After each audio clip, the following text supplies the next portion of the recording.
et kui suuta surma enda jaoks mingil intelligentsel ja julgel konstruktiivsel moel lahti sõnastada, siis, ja sellele päriselt mõelda, siis see hirm surma ees, kui on täidetud 2 või 3 eeldust. Number 1, et elu on olnud piisavalt pikk.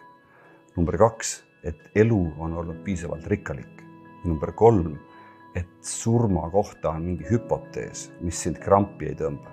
Et kui need 3 eeldust on täidetud, siis ma tahaks öelda, et kui on õige aeg minna, siis võiks olla naeratus näol ja nagu kujutad ette nagu Pärnu terviseparadiisis või mingis suurest liumäest alla lased lasti ja vaatad, mis seda siis saama hakkab. Kõlab natuke võib-olla lapselikult või liiga lõbusalt su jaoks. Las kõlab.